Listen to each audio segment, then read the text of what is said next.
Every morning you have two choices: continue to sleep with your dreams or wake up and chase them. So hey guys, welcome back to your favorite channel Mission to Literate and ये video NEET point of view से बहुत ही ज़्यादा important होने वाली है। तो क्या होगा, आज में हम बहुत सारे क्वेश्चंस डिस्कस करेंगे। मीन्स बहुत सारे तरीके हम 5 क्वेश्चंस डिस्कस करेंगे, जिसमें से ये वाला जो न्यूमेरिकल है बाकी सारे एमसीक्यूज फॉर्मेट पे है।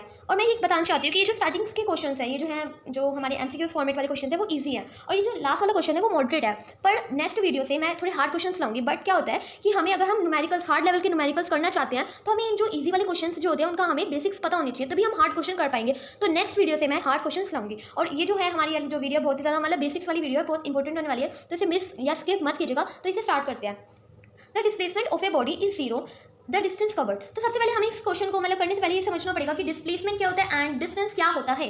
तो डिस्प्लेसमेंट क्या होता है, हम इसे डायग्राम की हेल्प से समझते हैं। पहले हम ऐसे ओरली समझते हैं। जो डिस्प्लेसमेंट होता है वो शॉर्टेस्ट पाथ होता है, बट जो डिस्टेंस होता है वो लॉन्गेस्ट पाथ नहीं होता। कुछ लोग समझते हैं जो डिस्टेंस होता है वो लॉन्गेस्ट पाथ होता है, बट वो क्या होता है, डिस्टेंस होता है एक्चुअल पाथ। अब हम इसे एक डायग्राम की हेल्प से समझते हैं। पॉइंट ए है, ए से कोई चल के बी तक गया, पॉइंट बी तक गया, ये हमारा पॉइंट बी। तो ये जो हमारा पाथ चल रहा है यहाँ से यहाँ तक जाने का, तो ये है एक्चुअल पाथ जो कि है डिस्टेंस। अगर हमने यहाँ पे एक लाइन ड्रॉ कर दी तो ये है हमारा शॉर्टेस्ट पाथ, जिसे हम कहेंगे डिस्प्लेसमेंट। तो क्वेश्चन में क्या बोला है, जो डिस्प्लेसमेंट है जीरो है तो डिस्टेंस क्या होगा। अब हम इसे एक केस की तरह समझते हैं। तो जैसे कि अगर हम इधर गए, इधर से हमारा कोई ऑब्जेक्ट है वो मूव ही नहीं किया, तो क्या होगा, उसका डिस्टेंस क्या होगा, जीरो, एंड डिस्प्लेसमेंट की होगी जीरो। तो एक ये वाला केस है। अब हम नेक्स्ट केस पे पढ़ते हैं। तो अगर हमारा जो ये हमें पता ही होता है हमारा Y axis and this is X axis. तो हमारा कोई कार है वो हमारी इधर तक गई 4 मीटर या कितने भी मीटर्स गई, यहाँ पे हम ले लेते हैं 4 मीटर गई, और वो उसी पाथ से मीन्स एक्स एक्सिस से वो वापस आ गई, ठीक है, 4 मीटर में ही वापस आ गई ओरिजिन पे।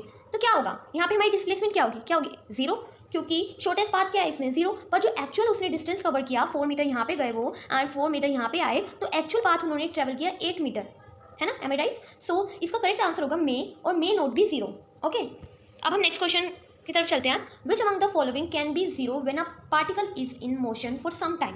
पार्टिकल मोशन में है, तो इसमें से हमें दिख रहा है यहाँ पे क्या दिख रहा है, हमें डिस्प्लेसमेंट, और हमें पता है कि डिस्प्लेसमेंट जीरो हो सकता है। तो इसका करेक्ट आंसर क्या होगा, displacement. Okay, next question, the numerical ratio of average speed to average velocity. अब इसको समझने के लिए हमें समझना पड़ेगा स्पीड क्या होती है, वेलोसिटी क्या होती है, देन एवरेज स्पीड क्या होती है, एवरेज वेलोसिटी क्या होती है। तो स्पीड होता है डिस्टेंस अपॉन टाइम, और वेलोसिटी क्या होता है, डिस्प्लेसमेंट अपॉन टाइम। और एवरेज स्पीड होता है टोटल डिस्टेंस अपॉन टाइम, और एवरेज वेलोसिटी होता है टोटल डिस्प्लेसमेंट अपॉन टाइम। तो हम इसमें क्या करते हैं, यहाँ पे हम लिखेंगे यहाँ पे एवरेज को मैंने शॉर्ट फॉर्म में लिख दिया है। तो एवरेज स्पीड लिखेंगे, यहाँ पे हम एक बॉक्स बनाएंगे, ठीक है, और यहाँ पे हम लिख देंगे एवरेज वेलोसिटी।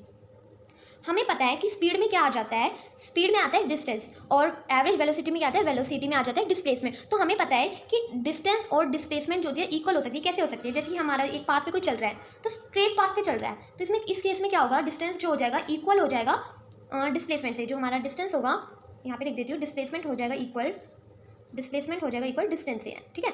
और हमारा क्या होता है, एक हो सकता है हमारा इक्वल हो गया, हमारा डिस्टेंस हो गया डिस्प्लेसमेंट से इक्वल, और एक सेकेंड गाइस, और क्या हो सकता है, हमने पहले डिस्कस किया था कि जो हमारा डिस्टेंस बड़ा हो सकता है डिस्प्लेसमेंट से, तो हमारे यहाँ पे क्या साइन आता है, या तो हमारा जो एवरेज स्पीड होगी बड़ी होगी, ये इक्वल भी हो सकती है। अब हमें क्या करना है, इसको रेशियो में मीन्स न्यूमेरिकल रेशियो निकालना है average speed to the average velocity का। तो हम क्या करेंगे, हमें एवरेज स्पीड ऐसे लिखना है, बॉक्स बनाना है, और ये जो एवरेज जो वेलोसिटी है ये इसके अपोन में आ जाएगी, एवरेज वेलोसिटी आ गई अपोन में। तो यहाँ पे क्या बचा 1, और जो हमारा ये साइन है बिल्कुल एग्जैक्ट ऐसे ही रहने वाला है, इधर, ठीक है। मीन्स जो हमारी एवरेज स्पीड और एवरेज वेलोसिटी का जो हमारा वो है क्या रेशियो है, मीन्स इनका जो मतलब upon average speed upon average जो वेलोसिटी है, या तो इक्वल टू द 1 हो सकती है या मोर देन 1 हो सकती है। अब इसमें से ऑप्शन देखते हैं आप, तो ये है always equal to 1, not always less than 1, always more than 1। ऐसे तो हमने कुछ पढ़ा नहीं, हमने पढ़ा है कि या तो मोर देन 1 हो सकती है या इक्वल टू। तो इसमें जो ऑप्शन डी है वो करेक्ट है, इक्वल टू और मोर देन 1, ठीक है। अब हम चलते हैं नेक्स्ट क्वेश्चन पे, which quantities give the slope of velocity time graph. तो हमें पता है जो वेलोसिटी और उसका जो टाइम ग्राफ होता है कौन सा स्लोप देता है, एक्सीलरेशन। Okay, next question. अब ये वाला जो हमारा क्वेश्चन है न्यूमेरिकल, तो इसमें क्या बोला है, a car is moving on a straight road. एक स्ट्रेट रोड है, उस पर जो कार है वो मूव कर रही है, स्ट्रेट रोड पे।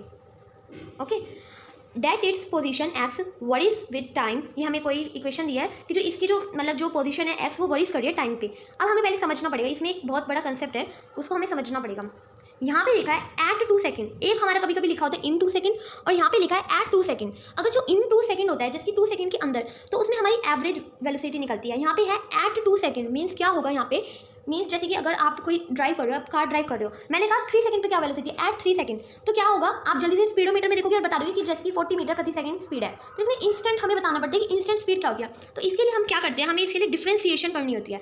तो डिफ्रेंसिएशन एक अपने आप में एक पूरा बहुत बड़ा चैप्टर है, उसको समझने के लिए हमें कुछ लेक्चर्स लगते हैं। तो अगर आपको डिफ्रेंसिएशन समझनी है तो प्लीज़ कमेंट करना, मैं उस पर एक वीडियो बना दूंगी, एक लेक्चर होगा 30 मिनट्स का ऑलमोस्ट, तो उसमें आपको पूरी डिफ्रेंसिएशन आ जाएगी जो कि हमें 11th में यूजफुल होगी। तो इसमें हमें डिफ्रेंसिएशन करना होता है इंस्टेंटेनियस वेलोसिटी में, मतलब इंस्टेंट उस टाइम की वेलोसिटी एट 2 सेकंड लिखा है यहाँ पे, तो हमें उसका डिफ्रेंसिएशन करना होगा। तो हम क्या लिखेंगे, हमें लिखना है, क्या निकालनी है हमें, इंस्टेंटेनियस वेलोसिटी। वेलोसिटी कौन सी निकालनी है, इसमें हमें बहुत ध्यान देना पड़ता है कि हमें इंस्टेंटेनियस वेलोसिटी निकालनी है, एवरेज वेलोसिटी निकालनी है। तो हमें क्या करना होगा, डिफ्रेंसिएशन करना होगा, differentiation of X with respect to T, क्योंकि यहाँ पे हमारा एक्स है और ये टी टाइम है, तो क्या हम डिफ्रेंसिएशन यहाँ पे करेंगे, तो ये क्या होगा 40 + 3, और यहाँ पे ये क्या हो जाएगा 0 हो जाएगा। तो ये आंसर आएगा 4t + 3। हमारी इक्वेशन आ गई है, क्या है इक्वेशन 4t, इसको हम ऊपर लिख लेते हैं,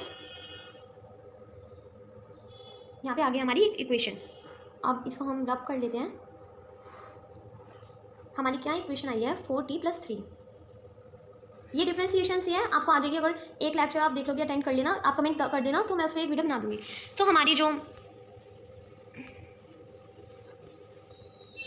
हमारी इक्वेशन आ गया है 4t + 3। तो हम जब अलग इसमें हमारी एक इक्वेशन आई है, तो अगर हम इसमें डिफरेंट टाइम डालेंगे तो डिफरेंट वेलोसिटी निकलेगी। पर हमें क्या करना है, एट t 2 सेकंड पे निकालनी, तो हम लिखेंगे एट t = 2 सेकंड। तो क्या करेंगे, हम t की जगह 2 डाल देंगे इसमें, तो 2 + 3, तो क्या होगा इसका आंसर 11।